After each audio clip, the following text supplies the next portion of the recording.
Neck వెడల్పు కోసం 2 inches mark చేసుకోవాలి. షోల్డర్ వెడల్పు కోసం 3 ఇంచెస్ మార్క్ చేసుకోవాలి. ఇక్కడ నెక్ డౌన్ కోసం నేను 2 ఇంచెస్ తీసుకుంటున్నాను. ఈ మార్క్స్ని నీట్గా లైన్ చేసుకోండి.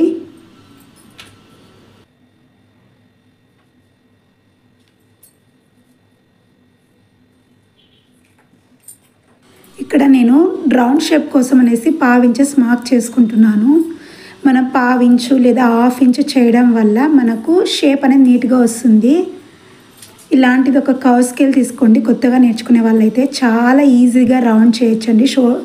మనకు హ్యాండ్ కటింగ్ కూడా చాలా యూజ్ అవుతుంది. సో నేను నెక్ డీప్ ఇప్పుడు 8 తీసుకుంటున్నాను.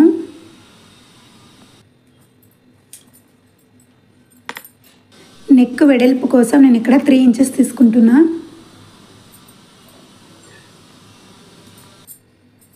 మార్క్ చేసుకున్న వాటిని నీట్గా స్ట్రైట్ లైన్ చేసుకోండి.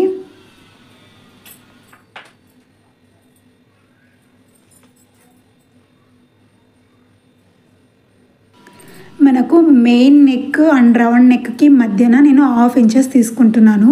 ఇది మనకు బ్యాక్ ఓపెన్సేనండి. సో చూడండి, వీడియోలో చూపించిన విధంగా మీరు మార్క్ చేసుకోండి. ఇక్కడ కూడా నేను 3 ఇంచెస్ ఉండేలాగే మార్క్ చేసుకొని ఒక బాక్స్ షేప్లో లైన్స్ అయితే చేసుకోవాలండి.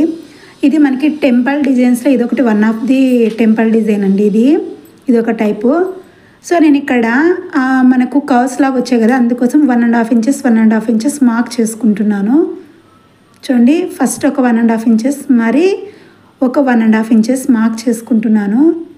సో వస్తూ మనకి కర్వ్ రావాలండి. నేను వీడియోలో చూపించిన విధంగా మీరు షేప్ అయితే చేసుకోండి. చూడండి, ఫస్ట్ నేను డెమోలాగా నేను నెక్ గీసుకొనేసి తర్వాత చూడండి నేను కలుపుతున్నాను. నెక్ డ్రా చేసేటప్పుడు చాలా స్లోగా అండ్ కాన్సన్ట్రేషన్తో చేయాలండి. చూడండి, చాలా స్లోగా చేయాలి. అలా అయితేనే మనకు నెక్ అనేది నీట్ ఫినిషింగ్ వస్తుంది అండ్ పర్ఫెక్ట్గా కూడా ఉంటుంది. సో చూడండి, నేను ఎలా డ్రా చేసానో సేమ్ మీరు కూడా అలానే చేయండి.